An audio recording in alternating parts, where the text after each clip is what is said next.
ఇంకొక మాట వాళ్ళు మాట్లాడింది ఇందాక ఆ ఇంగ్లీష్ పత్రికలో ఒకటి చెగువేరా గురించి మాట్లాడారు. దానికి సమాధానం చెప్పాను. ఇంకోటి ఏమంటారంటే Pawan Kalyan has suddenly become a Hindu defender, a Sanatani defender అని.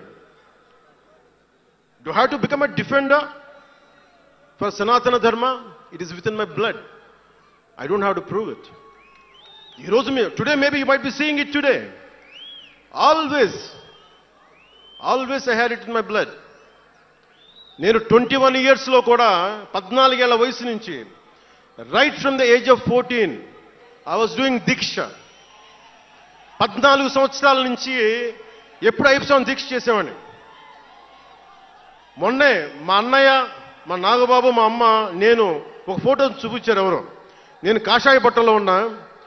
మా అన్నయ్య, మా పెద్దన్నయ్య, మా చిన్నయ్య, మా పెద్దన్నయ్య, మా అమ్మ నవ్వుతూ ఉన్నారు. నేను ఈ ఫోటో ఎలా పెట్టానంటే ఏంటి జీవితం, వైరాగ్యంతో ఉండేవాడు.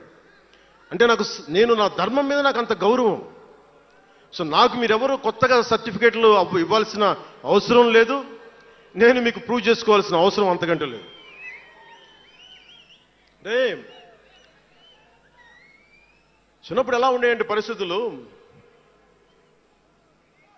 ఏదైనా మాట్లాడదాం వీళ్ళందరితో అంటే సడన్ గా నువ్వు తిరుపతి లడ్డూలు కల్తీ అయిపోతే నువ్వు ఎర్ర బట్టలు వేసుకొని ఇవన్నీ మాట్లాడుతున్నావు అంటే నేను చెప్పండి, మీరు ఇప్పుడు దాకా 219 టెంపుల్స్, 219 టెంపుల్స్ అపవిత్రం చేస్తే, మన అంతర్వేది రథాన్ని తగలబెడితే నేను వచ్చిండొచ్చు కదా. రామతీర్థంలో రామచంద్రుల వారి విగ్రహాన్ని తల నరికేస్తే నేను బయటకు వచ్చి గోల చేసి ఉండొచ్చు కదా. ఎందుకు స్టేట్మెంట్గా పరిమితం అయ్యాం? చిన్నప్పటి నుంచి మా ఇంట్లో రామనామ జపం ఉండేది. మా నాన్న ఉమ్మడి కమ్యూనిస్ట్ పార్టీ సభ్యుడు, ఎథీస్ట్ ఒకప్పుడు, టీన్స్లో 20లో. ఆయన మరి ఎలా మారిందో మనసు తెలియదు కానీ విపరీతం రామభక్తుడు అయిపోయాడు నేను పుట్టేటప్పటికి. మా ఇంట్లో ఎప్పుడూ రామనామమే ఉండేది. ఆ రామనామాన్ని జపిస్తూనే నాకు జబ్బు వచ్చినా మా నాన్న రామనామం చెప్పేవాడు. అలాంటి రామనామం జపించే మాకు రాముడి విగ్రహం తల నరికేస్తే కోపం రాకూడదంటారేంటి మీరు?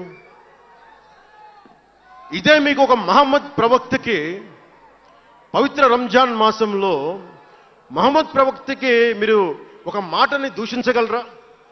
దూషించి బతకగలరా? అల్లాని ఒక మాట అనగలరా? జీసస్ క్రైస్ట్ ఒక మాట అనగలరా? మేరీ మాతని ఒక మాట అనగలరా? కానీ పార్వతీ దేవిని తిడతారు, లక్ష్మీ మాతని తిడతారు. అంటే నువ్వు ఇస్లాంకి అపవిత్రం జరిగితే మాట్లాడితే సెక్యులరిజం,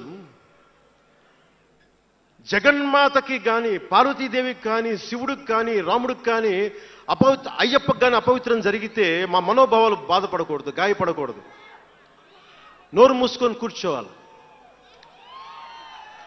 ఆ జనరేషన్ పోయిందిరా బాబు, ఆ జనరేషన్ పోయింది. ఒక తప్పుని తప్పుగానే చెప్తాం. ఒక హిందువు ఒక ముస్లిం పట్ల తప్పు చేస్తే తప్పనే చెప్తాం. ఓల్డ్ సిటీలో ఉండే ఒక నాయకుడు 15 నిమిషాలు కళ్ళు మూసుకోండి, పోలీసుల్ని మేము హిందువులకి ఏంటో మేము చూపిస్తామంటే అది తప్పు పట్టకూడదంటే ఎట్లా? అది మతోన్మాదమా? ఏం మాట్లాడుతున్నారు మీరు?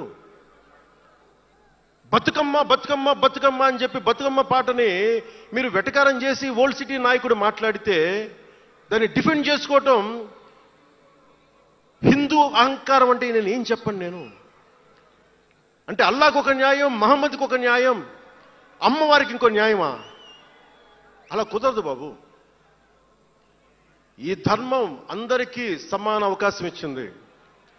సనాతన ధర్మం ఉండబట్టే విజయనగర రాజులు మస్జిద్ కట్టించారు.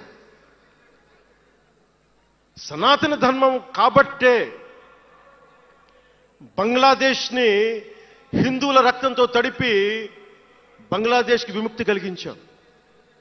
ఈ చరిత్ర తెలుసుకుంటే కదా